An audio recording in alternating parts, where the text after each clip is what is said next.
Hello, ladies and gentlemen. My name is Sir Robert Chisholm. I have a few things to say to you, but first I would like to thank my audience of 18 or so people who came to my event at the University of Ottawa on April 2nd, Studies in Corporate Integrity, What is Kept Hidden and Must be Discussed. I also want to thank them for raising some very important questions with me about corruption in business and other things. I have a few home truths to emphasize that some people will find inconvenient or even insulting to their current social and workplace customs. I don't like the sorts of things that have been going on at my expense in Canada. It also has huge implications for everybody in the country. And those who don't like what I've just said will just have to get used to it. In my 34 years in Canada, I've met some very good people. But I've also met a lot of bigots, weaklings, liars, hypocrites, cowards, ignoramuses, stupid government bureaucrats, and poor quality lawyers who don't know what's going on, don't care, and who are interested purely in being comfortable within their own little office cliques and their little social cliques, and keeping outsiders like myself out by seeing to it that we can't get jobs. Alternatively, if they do know what's going on, then they are simply exploiting the system and their own ill-informed but popular social prejudices for the purpose of character assassination and political point scoring and showing off to their peers how tough they think they are at my expense. And I'm not alone in this, though I might be more outspoken about it than anyone else. This mess is all being constantly aggravated by appallingly inefficient job markets where I have seen evidence of between 36 and 5,000 people applying for the same job every time one is advertised. Apart from the other things, everybody trying to get a job is trying to optimize the trend in their bank balance. And for some people who are consistently unlucky, that represents an unsolvable mathematical problem because of the involvement of probabilities and chance in the job hunting business.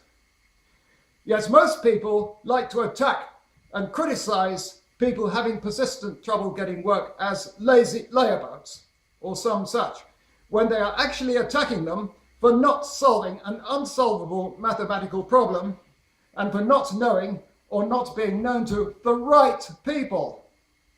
But of course, these critics don't want to know, and instead they fiddle constantly with the rules of engagement between employers and job seekers and indulge in unqualified sniping by saying and assuming that some job hunters are in this kind of trouble because they have the wrong attitude or some such. That's just being unprofessional and incompetent. Resume writing, interview technique, body language, cut and colour of business suit, the latest little rules about words to include or not include in a resume, and so on. Meanwhile, nobody pays serious attention to the actual conditions necessary to getting a job, namely, enough job relative to the numbers of people looking, availability of retraining if needed, and so on. All it boils down to is continual efforts to control job seekers by baffling them with bullshit based on stupid social trends and prejudices and deflecting everyone's attention from the underlying problem areas as if they don't even exist. Another part of this mess is socially disingenuous hiring and firing practices involving ageism disguised as something else when declining to hire somebody. Then there is the popular disinformation that you sometimes see in media reports about people said to have dropped out of the labour force or given up looking for work so as to make it appear that the people referred to cannot ever be worth anything. From my perspective, this all leads to the conclusion that Canadian business and government are interested in just two things: procuring cheap labour and cheapening people, as opposed to seeking the best value for money from people, whether they are employed or not. And of course, in Canada, you don't like people such as myself and Evan Vokes, who are outspoken about things like this, do you? Why? Because far too many of you are obsessed with appearances and being politically correct, And in so doing, you are being emotional, irrational, and immature by refusing to face the facts of what's been going on.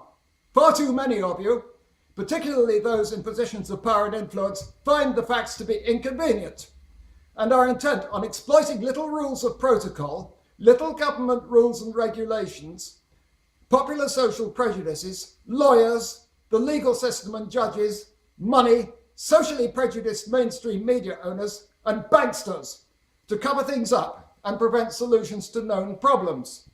So, of course, you insist on treating whistleblowers, such as myself and Evan Vokes, who report corporate wrongdoing, as troublemakers, and think you will always get away with it, don't you?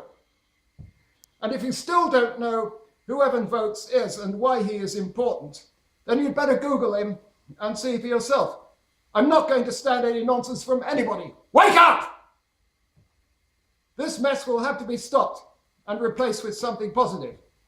If you have any dealings with me, then you can either get your facts and analysis right or risk getting into very serious trouble if you can't be bothered with that.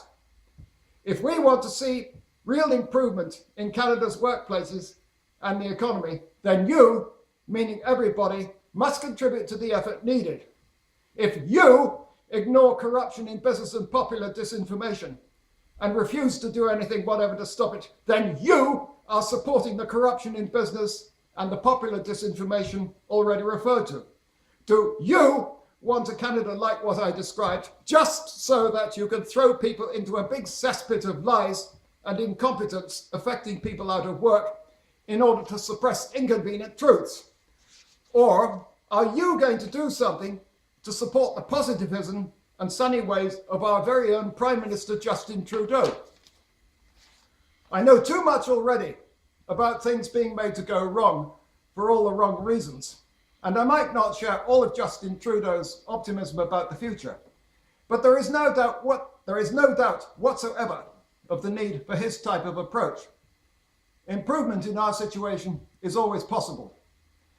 There is no room for the type of thinking that says, oh, well, there is so much of it going on that you can't possibly do anything about it, or else it's been going on for so long that you can't possibly do anything about it. No wonder Stephen Harper called Canada a nation of defeatists in his well-known speech in May 2002, which is even reported on Wikipedia. Don't come near me with the type of attitude just referred to. Aside from other things, it's just a popular form of totally corrupted and false logic that conflates axioms and reasons. We all know that it's an axiom of life that the world is full of problems. But if everybody used that as an excuse for doing nothing about a problem, then guess what? Nobody would ever do any work. All forms of work involve solving problems to meet established needs, even if social prejudice is customarily employed to deny that a certain need even exists, so as to appear to justify doing nothing about it. The issue is the person or group expressing the need, and the social prejudices rooted in bad information and bad analysis working against solutions. And ill-informed social prejudices lie at the root of certain federal and provincial laws preventing people out of work from bettering themselves and the country, contrary to certain popular opinion. Pay attention to what I'm telling you, or risk serious trouble. Bankers, banksters, and others in high finance take note. We live in a world of people, all of whom require adequate positive incentives to function at all. And money was invented in the first place to facilitate the proper functioning of people. From my observation, everybody connected with international finance and high finance generally seems to have forgotten this.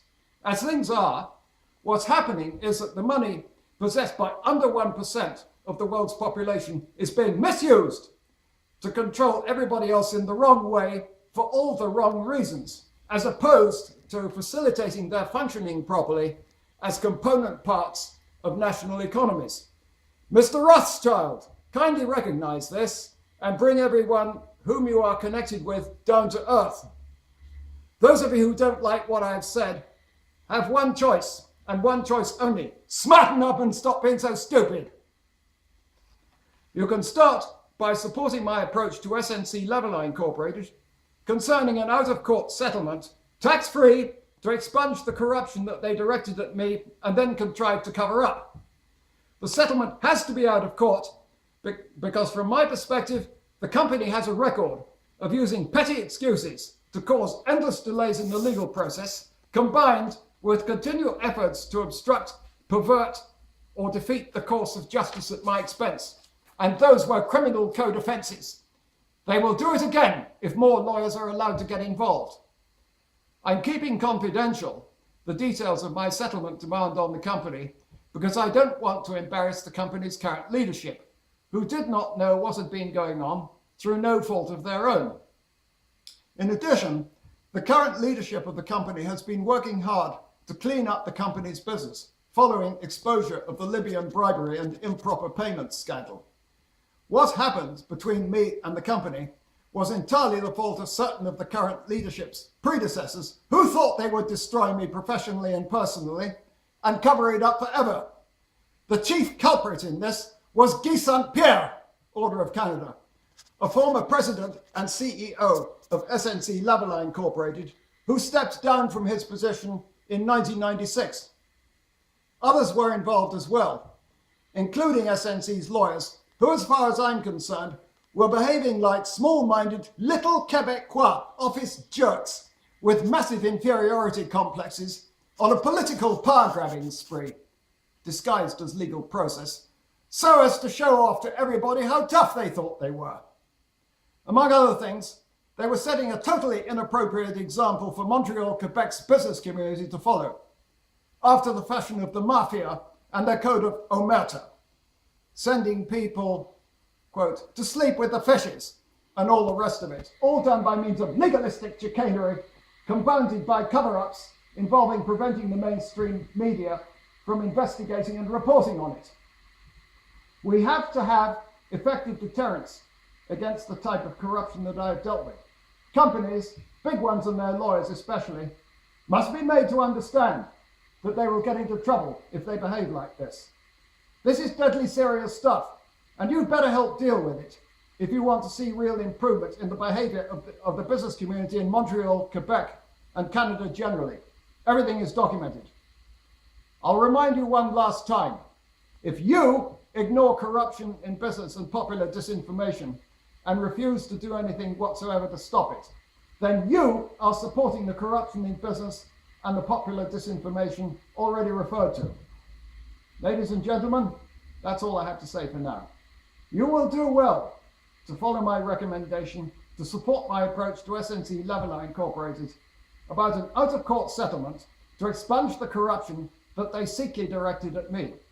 The corruption referred to is detailed in my April 2nd event referred to earlier. Thank you for listening and for your patience.